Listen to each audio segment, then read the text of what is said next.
இன்று அவருடைய சத்தம். எழுதியவர் சகோதரர் சகரியா பொன்னன் அவர்கள். நாள் மே 2.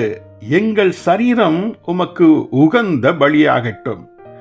தேவனுடைய சத்திய வசனத்தை இஸ்ரவேலின் ஆசாரியர்கள் தரம் குறைய பண்ணினது நிமித்தம் கர்த்தருடைய உடன்படிக்கையை கெடுத்து போட்டார்கள். மல்கியா 2 அதிகாரம் 1-9 வரை உள்ள வசனங்கள். யூதா தன் சகோதரர்களோடு மோசமாய் நடந்தும் தங்கள் மனைவிகளுக்கு துரோகம் செய்தும் கர்த்தருடைய மேன்மையான வழியை பரிசுத்த கோளைச்சல் ஆக்கினார்கள். மல்கியா 2 அதிகாரம் 10-17 வரை உள்ள வசனங்கள். இவ்வாறாகவே கிட்டத்தட்ட நாம் கேள்விப்படுகிற எல்லா விசுவாசிகளின் குழுக்களுமே ஒருவருக்கொருவர் புறங்கூறுவதும் கோல் சொல்வதும் அவர்களிடம் சர்வ சாதாரணமாகி விட்டது. சிந்தை வாழ்வில் தங்கள் மனைவிக்கு உண்மையாய் இருக்கிறோம் என்று சாட்சி சொல்லக்கூடியவர்கள் எத்தனை கொஞ்சம் பேர். இப்படிப்பட்ட அருவருப்புகள் இன்னமும் இருதயத்தில் இருக்கும் என்றால் சுவிசேஷ ஊழியத்தினாலோ முழுநேர ஊழியத்தினாலோ என்ன பிரயோஜனம்? உங்கள் பலிகளின் திரள் எனக்கு என்னத்துக்கு என்றல்லவா கர்த்தர் சொல்லுகிறார்.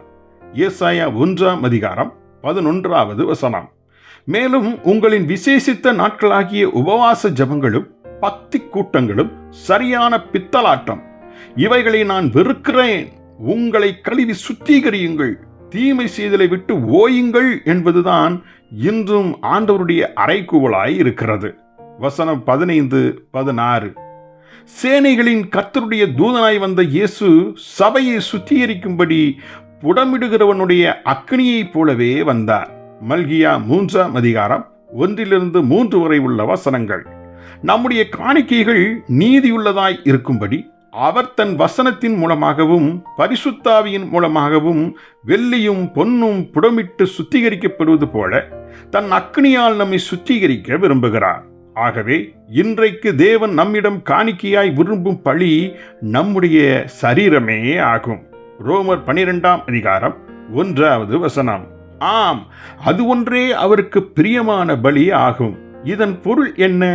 நாம் நம்மை கிறிஸ்துவோடு அறைய ஒப்பு கொடுத்து நம்முடைய அவயவங்கள் இனி ஒருபோதும் பாவத்திற்கு அடிமையாய் இல்லாமல் பாவத்திற்கு மரித்து நீதிக்கு அடிமையாய் இருக்கும்படி அவரோடு உயிர்த்தெழுவது ஆகும்.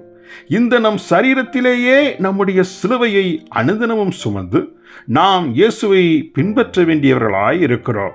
செபிப்போமா. பரம தகப்பனே, யாதொன்றை கொடுத்து உம்மை பிரியப்படுத்த இயலாது என்பதை அறிந்தேன்.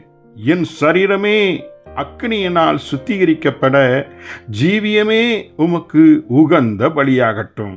ஆமேன்.